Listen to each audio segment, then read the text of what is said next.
Magandang araw. Ang ating pong topic, ang continuation under ng Precious Blood Devotion. So, nandito na po tayo sa messages. These prayers and promises have been matured by Reverend Dr. Annie Maria, Bishop of Ilorin, Joseph, Quara Estate, Nigeria. Noon po, June 17, year 2000. So ito po ang Precious Blood ay inireveal kay Barnabas Boye sa Nigeria. Topic na po natin, yung unang topic ay ang introduction ng Precious Blood at ang chaplain ng Precious Blood. So ito na po, nandito tayo sa messages. So yun nga po, diba, yung tungkol sa revelation, may public revelation at may private revelation. So ito po kay Barnabas ay isang private revelation. So nasa sa atin na lamang po kung tayo ay maniniwala sa mga bagay na ito. Ngunit ito po ay may mature at may nihil obstat mula sa ating bishop, sa ating Catholic Church. Ang ibig sabihin po, ito ay naka-align sa teachings ng ating Catholic Church. Ito po ang messages. The Holy Father. Pray much for my Holy Church. Pray harder for my Pope. Soonest, the Holy Pope and will be driven out of Rome. The wicked man will drive him out where he will be killed. Pray the chaplet for him. Pray that he may hold from his food. So ito po, ang message po ng ating Panginoon ay ipagdasal po ang Pope dahil sa end times ay maghahari ang Antichrist. Ang Pope at ang Christians ay tulad po ng una na i-persecute. So ang ating Pope po ay tatanggalin sa Rome. At muli ay ang ating church ay ipe-persecute. Ang mga churches ay isasara. Ang Holy Eucharist ay i-desecrate. So ngayon ang panahon upang ipagdasal upang pagdating ng panahon ay makasurvive ang ating Pope. Ito nga po na maaari siya mamatay. Di po tulad ng kay Pope John Paul II, di ba, na nabaril siya. Dahil sa messages ng mahal na Birhen ay hindi siya tuloy na napatay. Ang bala ay naging lumapis na lamang sa kanyang puso. So, nakasurvive siya. So, gano'n din po, hinihingi ang ating prayers para sa padating na end times na ang Pope ay aalisin sa Rome at papatayin. So, maaari po natin itong ipagdasal upang yun nga po ito lang yung nangyari kay Pope John Paul II upang hindi siya mapatay or at maging ano po siya sa kanyang pananampalataya, maging firm. Dahil yun nga po, sobrang hirap na dadanasin sa end times. Persecution of the remnant. My children, listen. I have warned my people that the hour to save is short and that the days are numbered. We have seen what will happen to my children who trust in me, my faithful children. That is why I come and gave you my holy chaplet of my precious blood, and promise to save through my precious blood. I promise to also save any sinner who calls on my precious blood. I will allow a drop of the precious blood to fall on their hearts so that they will get converted before the day of forsaking. Ayun po. So sa end times po, as ito po yung tinatawagan tayo, my people, the hour to save is short and the days are numbered. So ito na po, ang oras ay kakaunti na at ang mga araw ay bilang na. Pinakita, you will see, you have seen what will happen to my children who trust in me, my faithful children. So yun nga po na ipe-persecute muli ang mga Christians na magtatago na lamang sa mga prueba ang mga tao. Ang simbahan ay isasira at ang Holy Eucharist ay i-desecrate. That is why I come. Kaya po dumating ang ating Panginoon at ibinigay ang chaplet ng precious blood.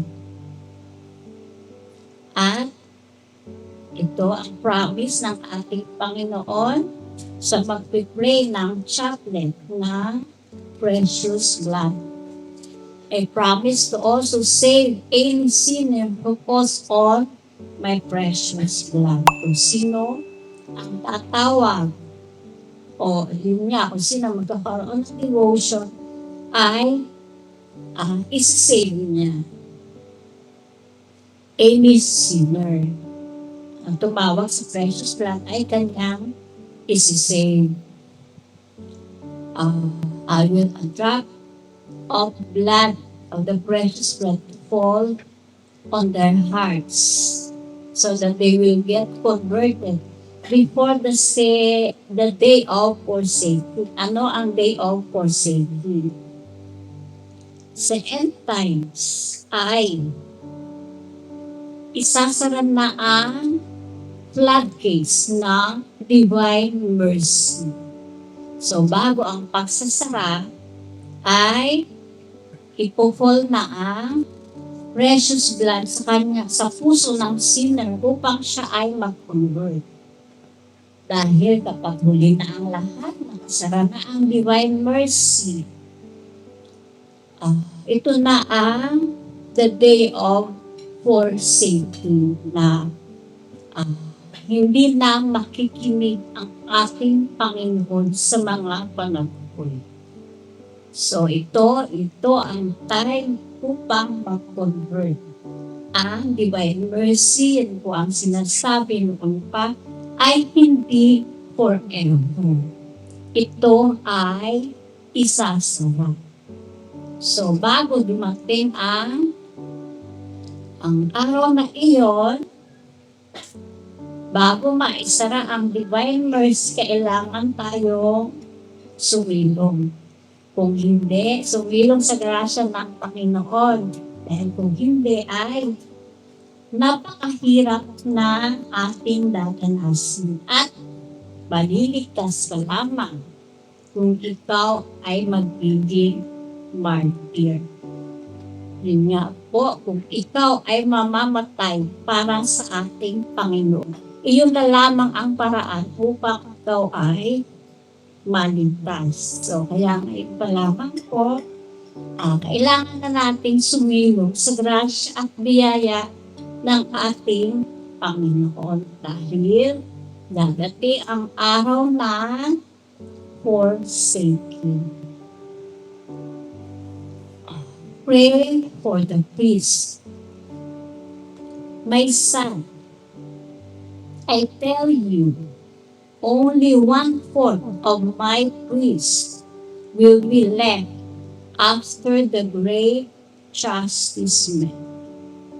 My son, pray your holy rosary always, as my mother has ordered you. Pray the holy chaplet of my precious blood immediately after your rosary. You must do this because the hour of salvation is short. Ito po, ipanalangin ang ating mga kaparian dahil after ng great chastisement, alalahanin po natin ang great chastisement ay on hand na, malapit na. So, only 1/4 na lang ng mga priest ang makitira after ng great chastisement.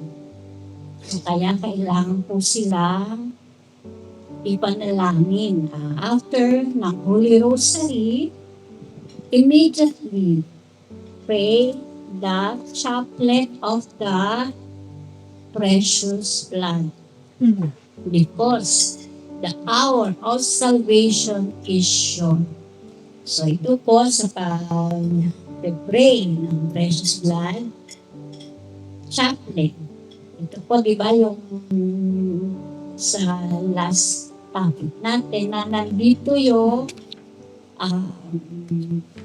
mga petition. So, meron po ito 7 petitions para sa pagdadasal ng chaplet ng precious blood para sa ating Catholic Church, para sa hierarchy.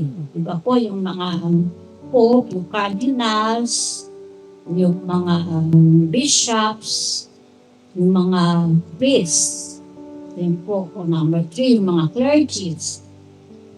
Number 4, ang entire faithful. Number 5, unrepentant sinners.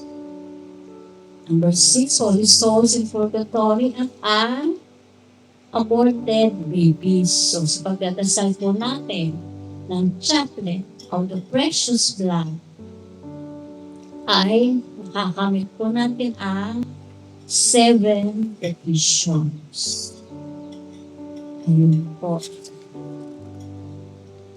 Because the hour of salvation is short. So, nalalapit na po ang mga oras. Yun po. The devotion of all devotions. My children, the chaplet of the precious blood of my Son combines all the devotions of my Son's passion in heaven. This prayer is one of the greatest prayers that ceases the anger of the Eternal Father and bring mercy to the world. So ito po ang message ng Blessed Mother na i-pray ang chaplet of the precious blood dahil ito ang devotion of all devotions. Ito ay isa sa mga greatest prayer na makakapagpigil sa galit ng ating Diyos Ama. At maghahatid na mercy ng awa sa ating mundo. Awa ng ating Panginoon sa ating mundo. Meditation on the agony. My children, during your hour of meditation, think about my crucifixion, the sweat of blood, the scourging, the crown of thorns, bruising of my body, and the 3 hours I hung on the cross. If you love me, have mercy on me.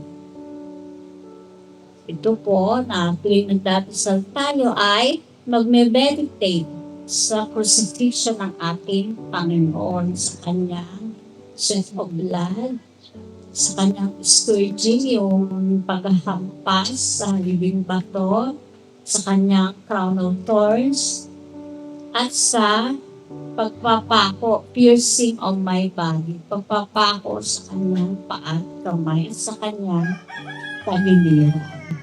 At sa mga hour na siya ay nasa cross.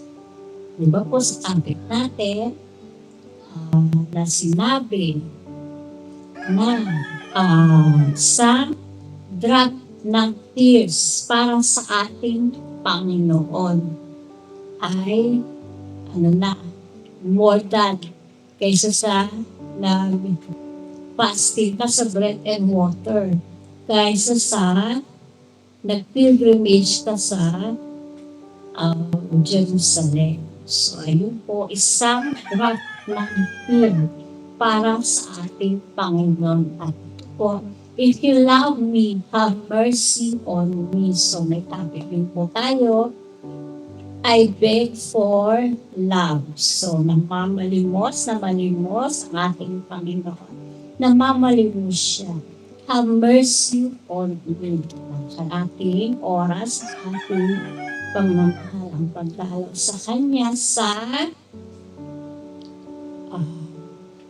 Holy Eucharist, Blessed Sacrament. Kahit ilang minutong lamang, lalo na po merong yung mga oras na nandoon siya sa Garden of Gethsemane, na damayan siya sa pananalangin. Spiritual lukewarmness. The wicked spirit has caused war in the Holy Church, in families, in schools, and in companies. Cardinals fight against cardinals.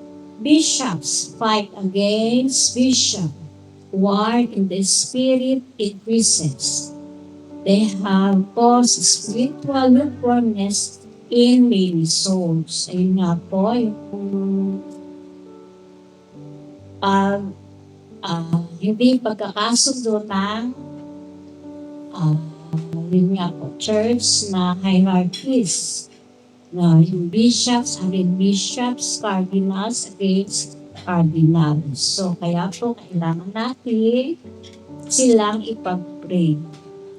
The chocolate ng precious blood. Dahil nga dun sa pag-away nila, naapektuhan ang mga tao ay nagpupos sila ng yung pag-aaway nila ay nagpupos na spiritual lukewarmness. So, sabi ko magsisimba sila, hindi na lang dahil sa mga away na ito. Think how I love you. My children, even the world held my right hand and pierced it with a long nail. I cried in great pains with love. I remembered you and offered my face for you, healing and salvation. Meditate on my agony for your sake. Think how I love you. Ayun, nung siya po ay ipinapako sa krus, ay Yun po, yung kanyang right hand ay siya ay umiyak sa great pain. Umiyak sa sakit.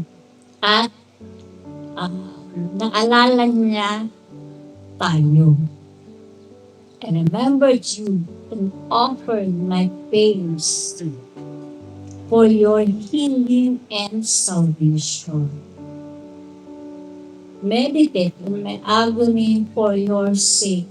Think how I love you. So, ayun, kung gaano tayo kamahal ng ating Panginoon.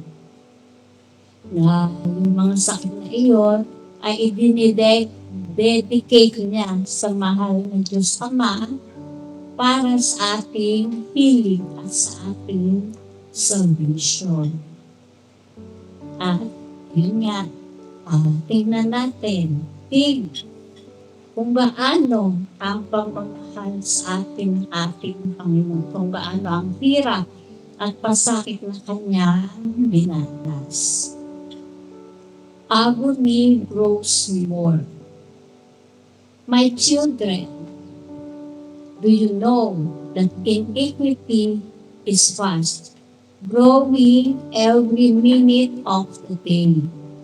As sin of the world grows, my agony grows. That is why I am looking for someone who will console me.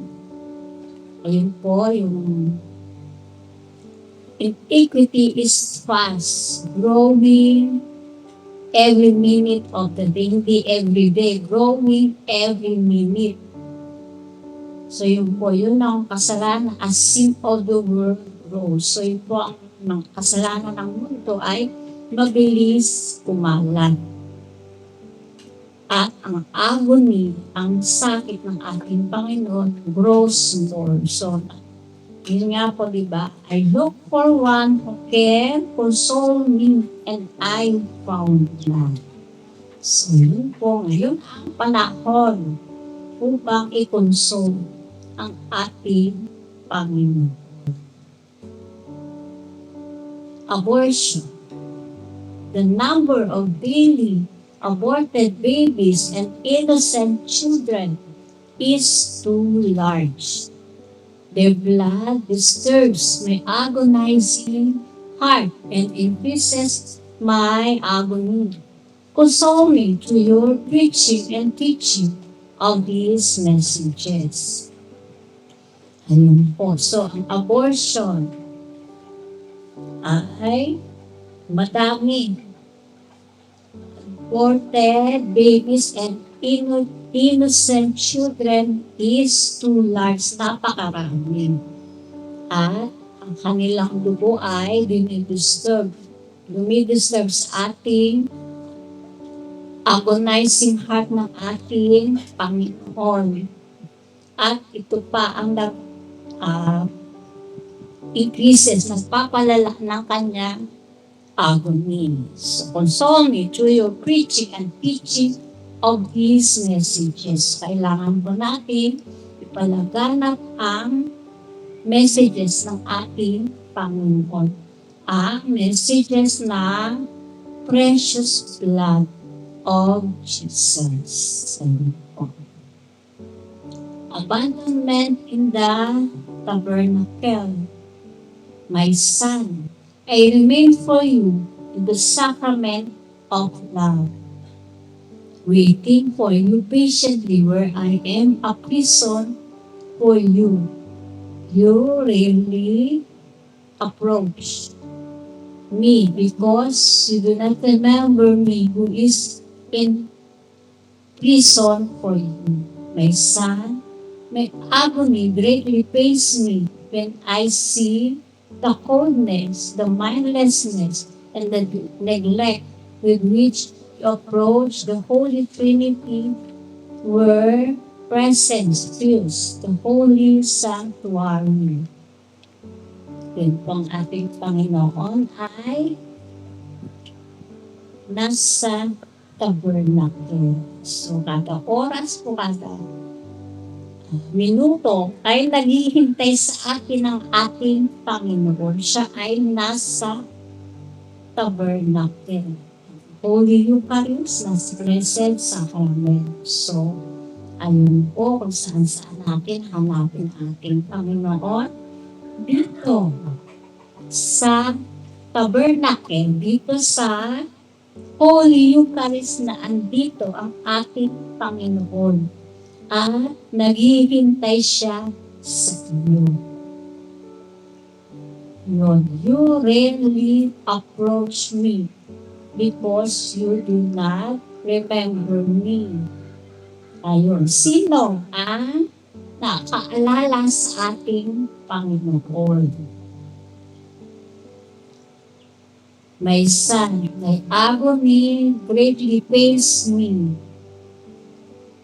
When I see the coldness, the mindlessness, and neglect with which approach the Holy Trinity. Ayun po, ang Blessed Sacrament, ang tabernacle, ang presence po ay hindi lang ng isa, kundi ng Holy Trinity. Dahil sila ay 3-in-1. Ayun. So, andun po, lalo siyang nag-i-increase ang kanyang pain dahil sa ating coldness. Na dadaanan lang yung Blessed Eucharist, yung tabernacle, pagsasimbahan, hindi man lang bow, yung gumalang, yung pagalang sa tabernacle. Ayun, yung mindlessness, yung minsan yung pagtanggap natin, di ba? Basta tinanggap natin, parang basta tinapay lang, nilagay sa bibig, tapos nakipag-usap na, nakikyan pa ang Holy Eucharist. So, ayun po. At ang neglect sa Blessed Sacrament. Nandoon ang presence ng Holy Trinity.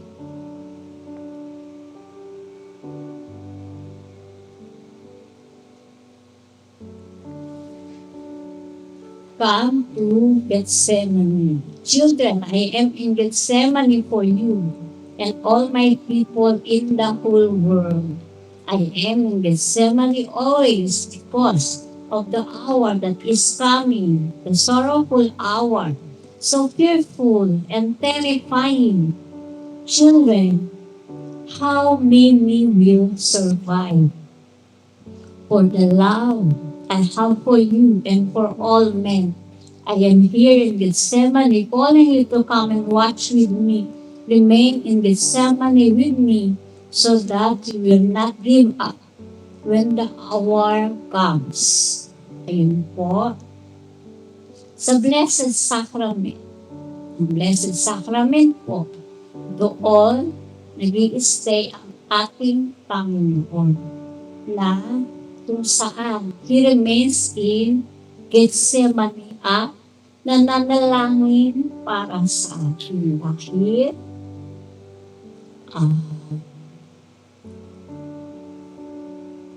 because of the hour that is coming, the sorrowful hour, so fearful and terrifying. So, nakakatakot po ang mga paparating na araw na tulad din noon nung huhulihin siya na nandoon ang ating Panginoon sa Gethsemane upang manalangin para sa darating na oras na kanyang kamatayan.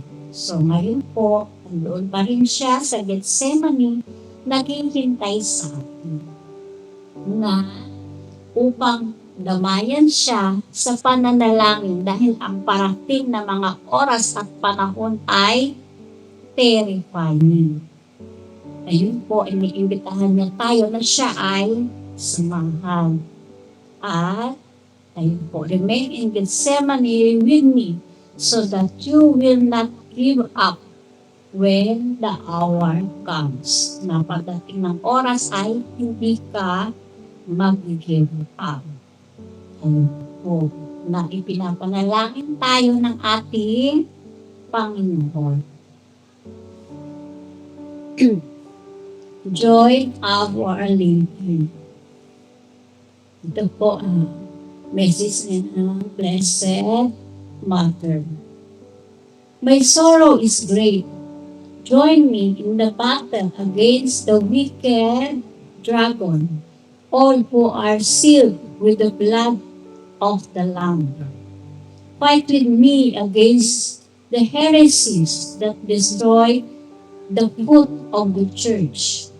Fear not their great number, through the blood of the spotless Lamb, the faith of the true church, of the true doctrine, and of holiness will soon be restored.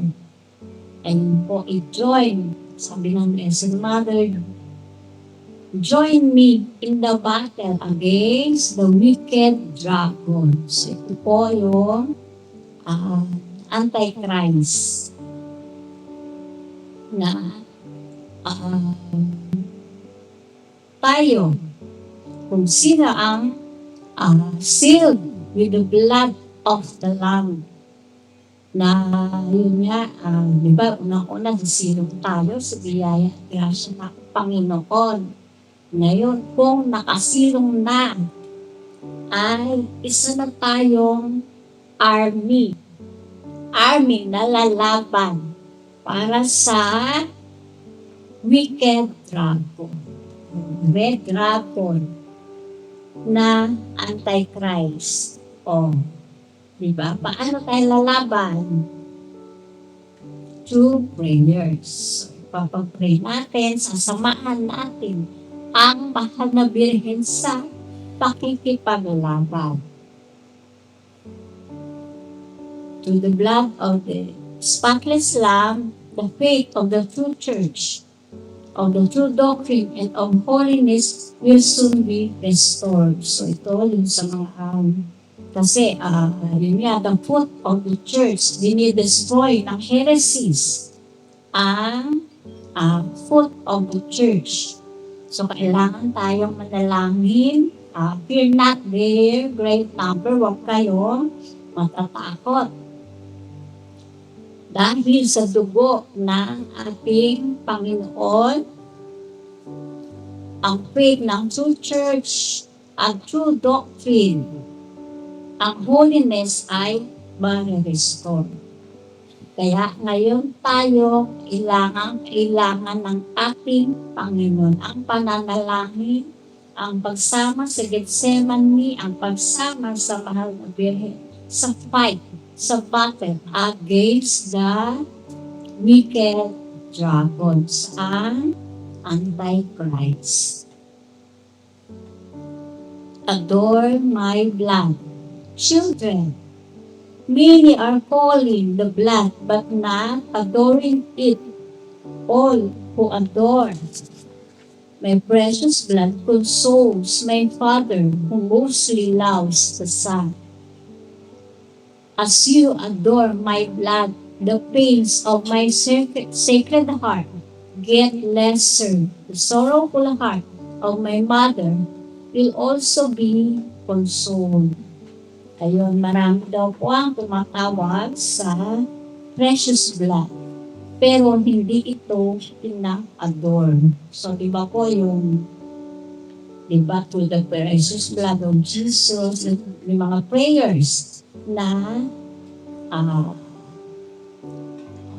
tinatawag ang precious blood ng ating Panginoon. Pero hindi ina-adore.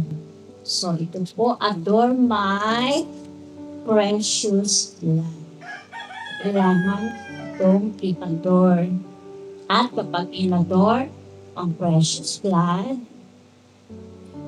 ay kinukonsol mo ang Holy Father, ang pace ng Sacred Heart ay magle-lesser at ang sorrowful heart ng Blessed Mother ay makukonsol din. So ito po, through the chaplet of the precious blood. Ayun po. Remain faithful to Jesus. Remain faithful to Jesus. Ito po message ni Saint Michael. Remain faithful to Jesus when you meet what is able to let you fall. Hold firm your faith. This hour might be as one of the hour of disappointment and hour of dryness. Know that Jesus has the power to close it, except Him. No one has the power to close it except Him. If this hour comes, pray harder. Know also the hour of joy is at hand. Ayun po, remain faithful to Jesus. Yun nga po, dahil ang hour na ito, pag dumating ang hour na ito ay hour of dryness.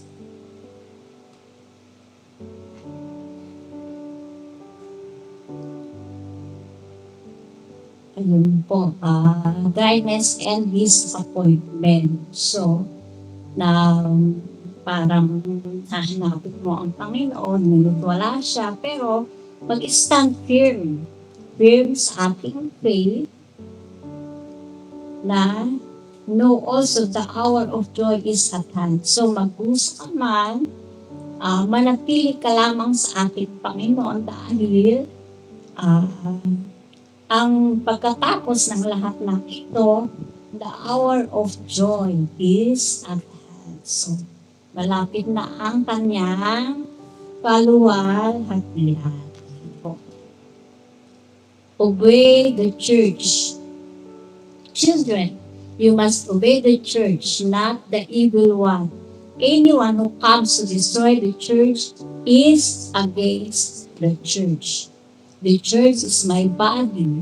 I plead with you not to quarrel with my clergies. Rather, pray for them. I am the one who chose them and put them in their positions. Ayun po. So, kailangan nating sumunod sa ating church. Di ba po, yung 10 Commandments? So, kailangan po natin yung sundin.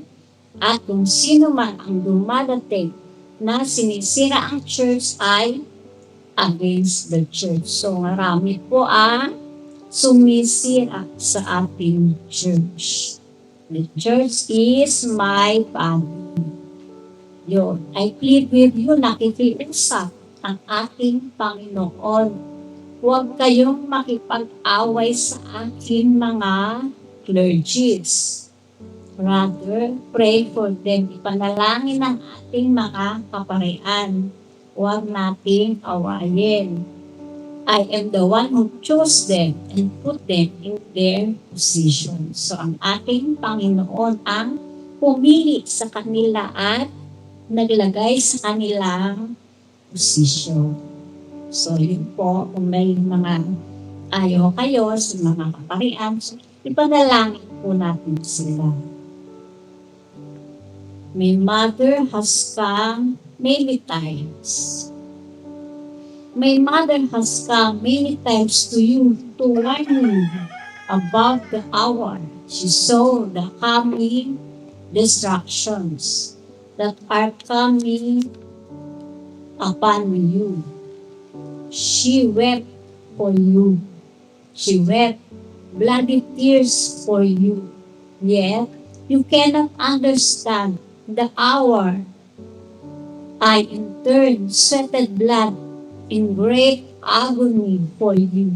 I also wept a stream of tears and blood for love of you. Still, you cannot understand the times. Ayun po. Na sa messages, my mother has come many times. Ilang beses na po nagpakita ang mahal na Birhen dahil nakita niya ang darating na destruction.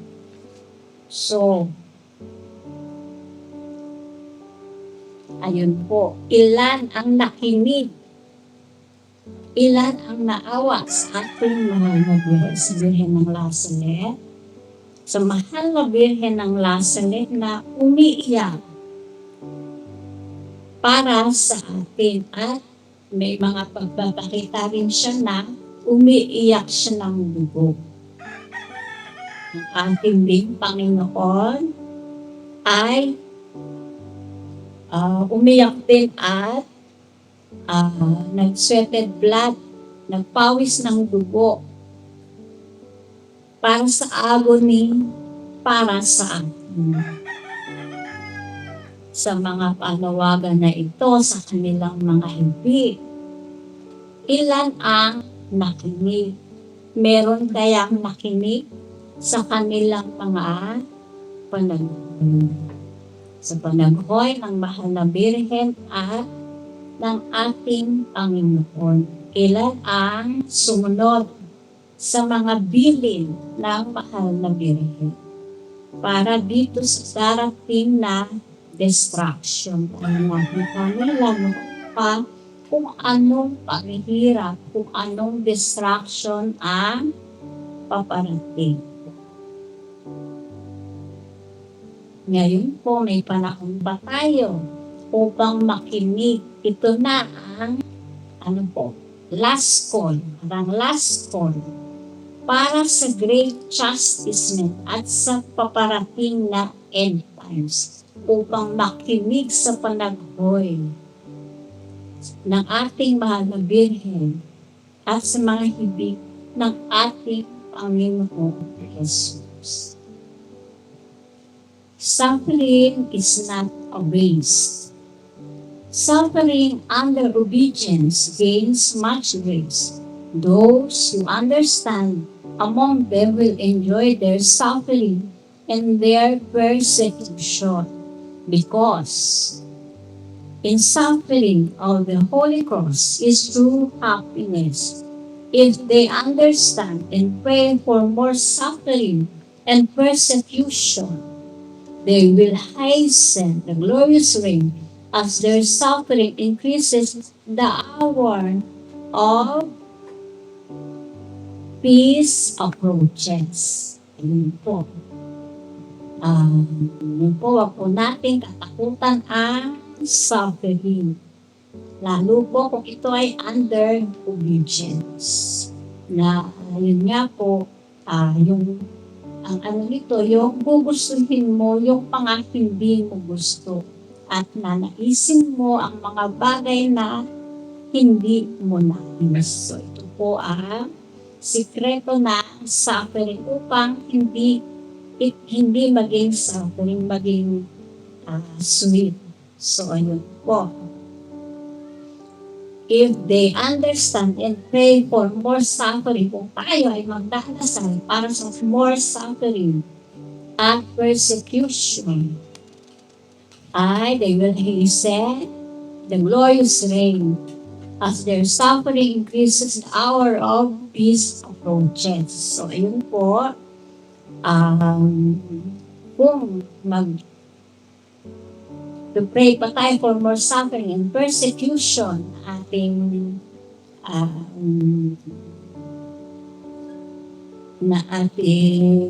kung naintindihan lang natin mga sufferings, persecution, na mag-pray pa tayo for more suffering and persecution, ay papabilisin ang pagdating ng ating Panginoon. Dahil ang kanilang suffering, as their suffering increases, the hour of peace approaches. So, kung ito po, mas mapapabilis. Kung sa iyong pagdurusa ay mapapabilis ang hour ng peace. Bakit? Bakit kailangan ng bumilis ang glorious reign? Kailangan ng dumating ang ating Panginoon. Bakit? Dahil hour ng great suffering ay sa pagdating ng Antichrist. Kung hindi agad darating ang ating Panginoon, ay hahaba ang oras ng reign ng paghahari ng Antichrist. So, andoon ang mga pagdurusa. So, kailangan pabilisin ang pagdating ng ating Panginoon upang ang oras ng reign ng paghahari ng Antichrist ay kakaunti na lamang. Parang parang foam na lang na parang bula na naarawan at bigla na lang mawawala, pumutok na parang bula. So, ayun yun. Kaya kailangan natin pabilisin ang glorious reign ng ating Panginoon, ang pagdating ng ating Panginoon, upang ang magdusa ay hindi na ganoon karami. You are called to come. Even if the days fall, in the hour of the great confusion, you are called to come. Even if the days fall, in the hour of forsakenness, you are called to come. Children, pray that you will come. Get everything ready before the days come. The hour is already at hand. Ayun po. Ang oras ay parating na, naandito na. Already at hand. So, kailangan you are called to come. Kailangan mo at tinawag ka upang dumating. Kahit sa kabila ng great confusion, sa kabila ng forsakenness, you are called to come. Pray, children, pray that you will come. Get everything ready before the days come. The hour is already at hand. So, kailangan po natin dumating, sumagot sa tawag ng ating Panginoon kahit hour of dryness, kahit tinatamad ka, kahit naatok ka, kailangan mo mag-respond sa kanyang call. Humility and purity at the loss of my dear ones. Ito po sa Blessed Mother message ng Blessed Mother. At the loss of my dear ones chosen and my beloved Jesus. Satan tempted me to despair and conquered not by human energy or by violence or by shouting, but by the fire of purity and by the power of humility. I am the woman who crushed the head of Satan. Ayun. Dahil po ito po ang makakakonquer sa kay Satan. Kailangan po natin ang humility at ang purity. So, kailangan humble tayo at ang purity na yun nga po ang ating kalinisan. Ating kababaan at ang ating kalinisan. Ito makakakonquer kay Satan.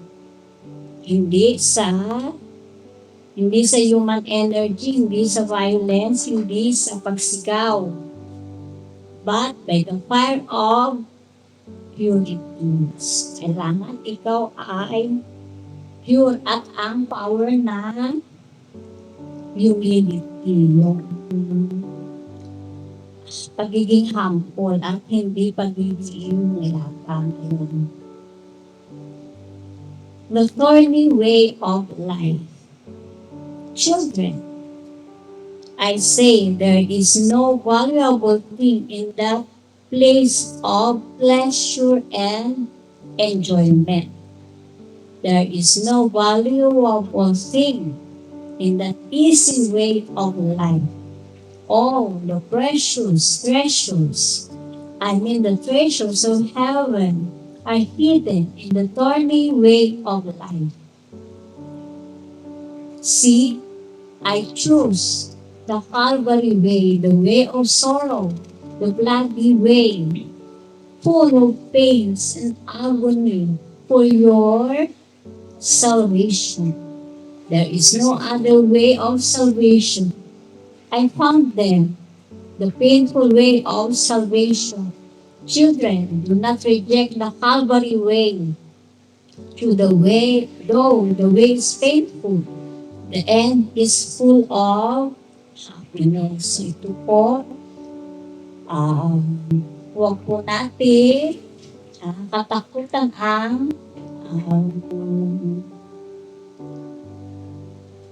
pagdurusa. Dahil dito sa pagdurusa, ito ang daan na pinili ng ating Panginoon para sa ating salvation. So, huwag i-reject ang Calvary way. Dahil kahit ang way ay painful, ang dulo ay full of happiness.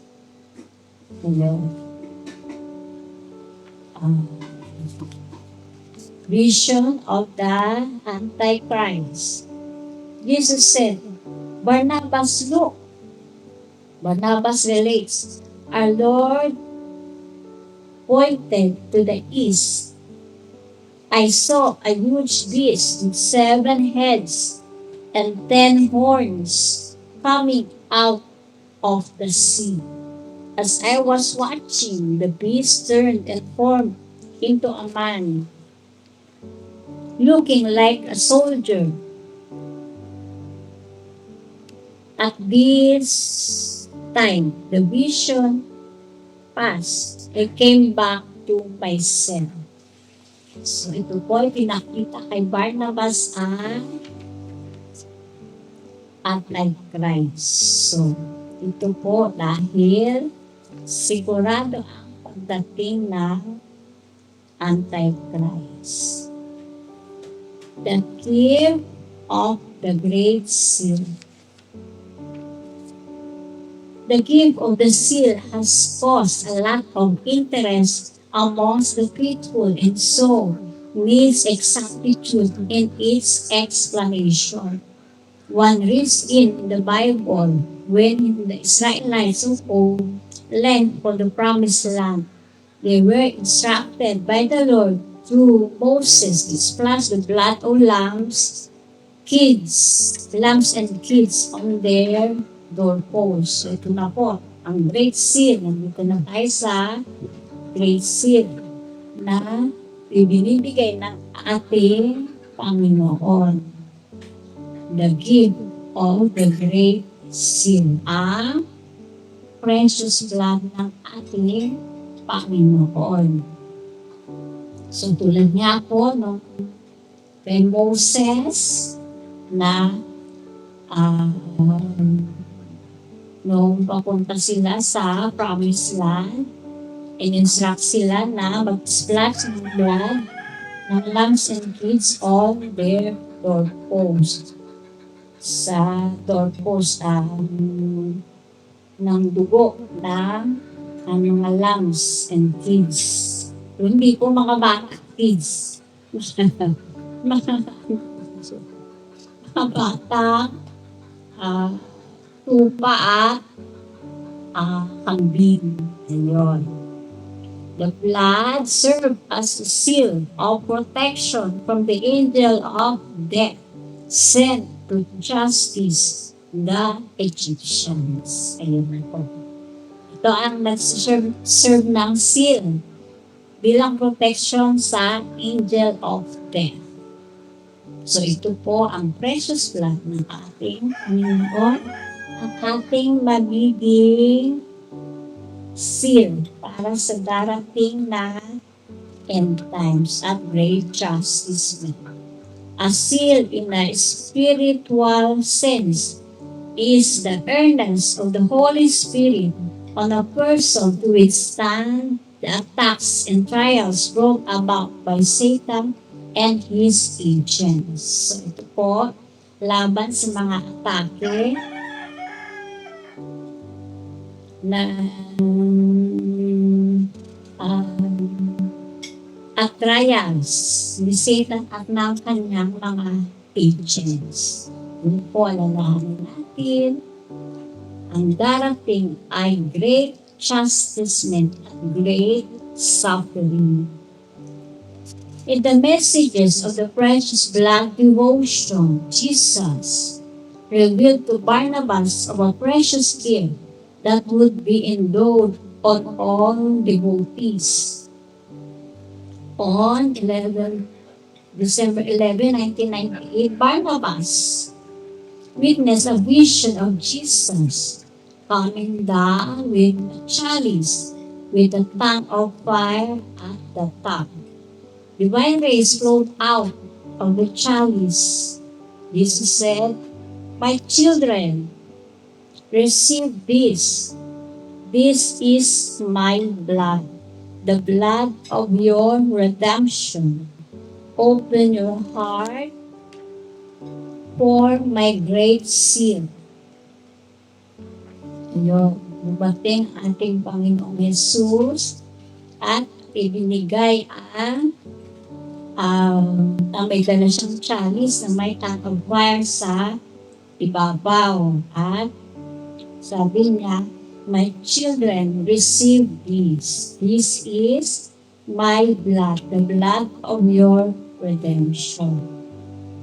Open your heart for my great seal." So, ayun po, ang lalagyan ng great seal ay ang ating mga puso.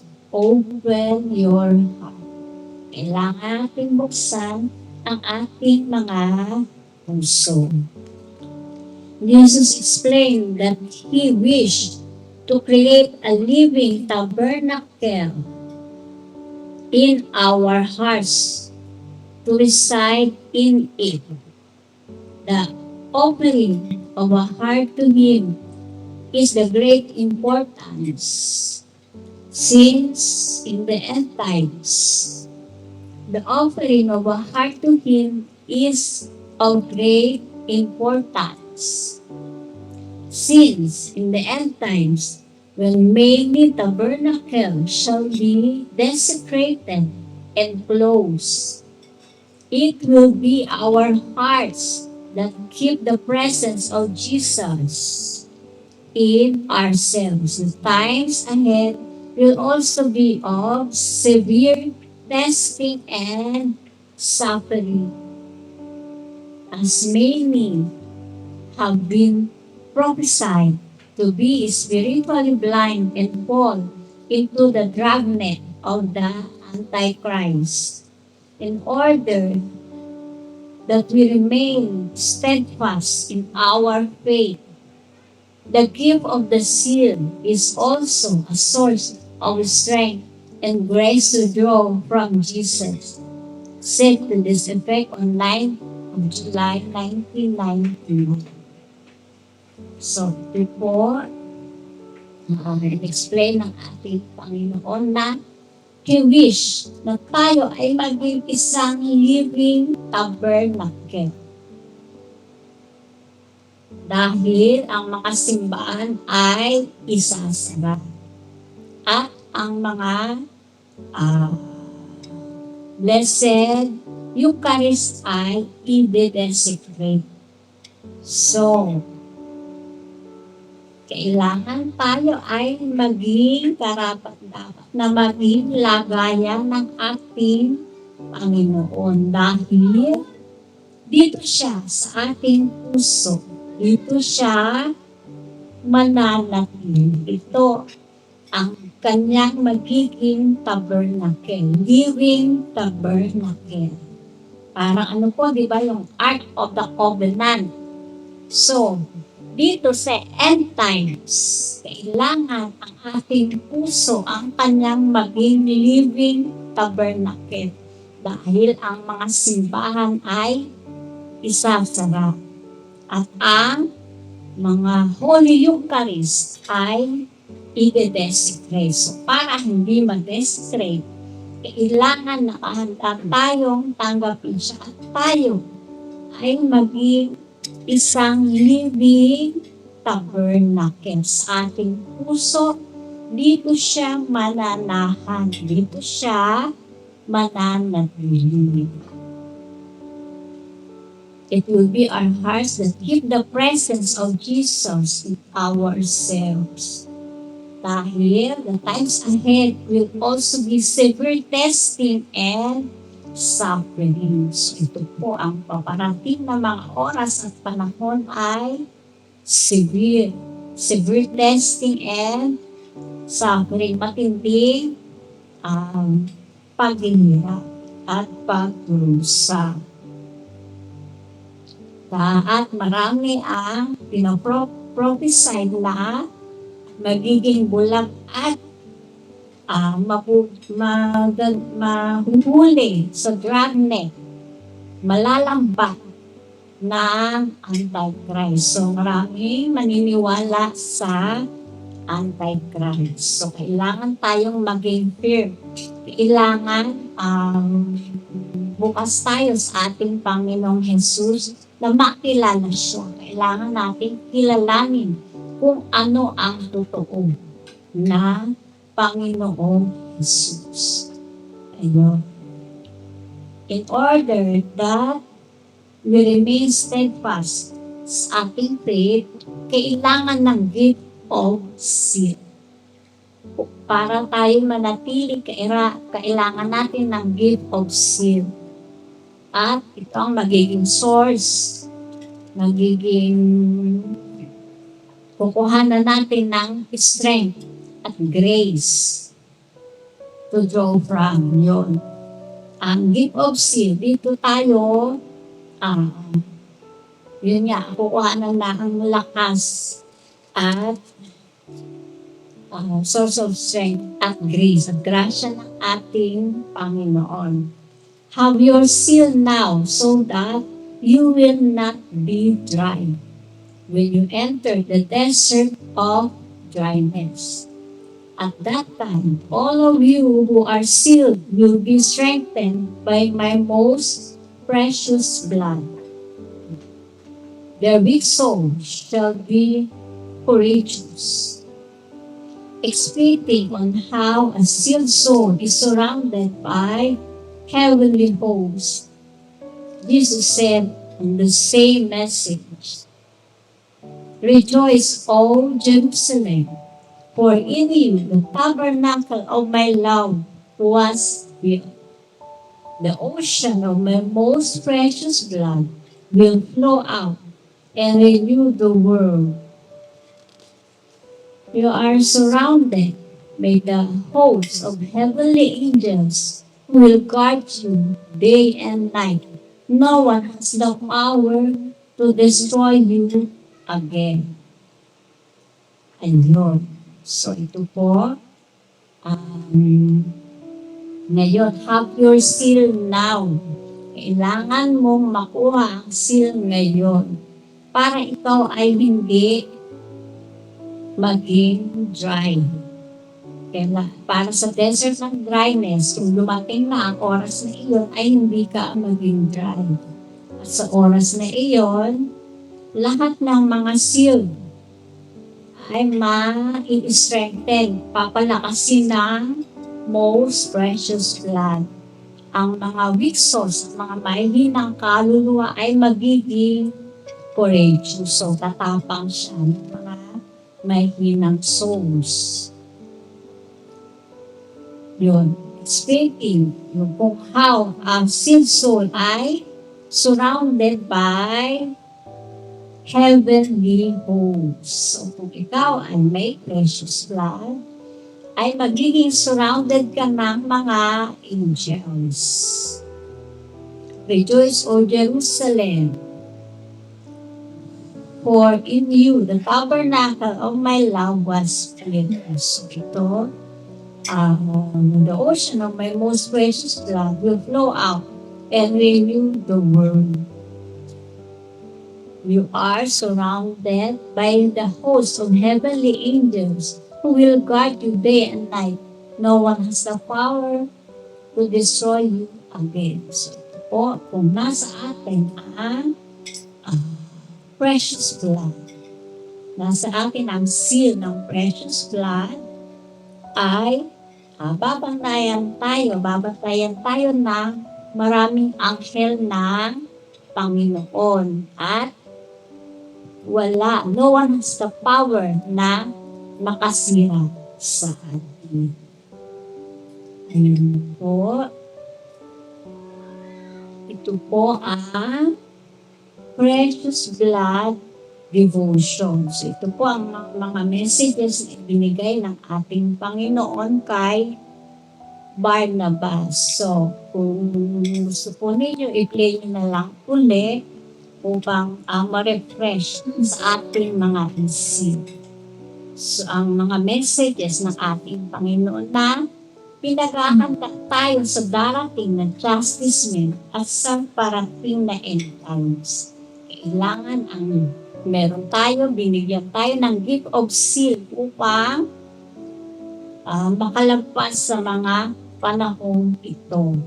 So ayun po ang ibinibigay ng ating Panginoon, ang gift of seal na maaari nating i-grab. At tayo, gusto niya tayo ay maging living tabernacle.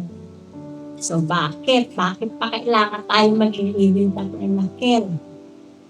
Dahil gusto ng ating Panginoon na andito siya sa atin upang hindi niya tayo mapabayaan. Paano? Walang tabernacle, wala siya. Saan siya mag-i-stay? Saan siya mananatili? So, kailangan natin ihanda ang ating sarili dahil kung wala ng simbahan, walang yung mga tabernacle, saan pananatili ang ating Panginoon? Paano niya tayo ipagtatanggol kung wala siya dito, diba? So, kailangan natin ihanda ang ating sarili upang maging living tabernacle kung saan ang ating Panginoon dito sa ating puso siya mananatili. Ayun po. So, ito ang ating precious blood devotion. So, hindi pa po tapos. Marami pa po mga prayers na tungkol dito sa ating devotion. So, to be continued po. Maraming salamat. God bless po. Stay tuned po tayo ha. Maraming pong salamat. God bless.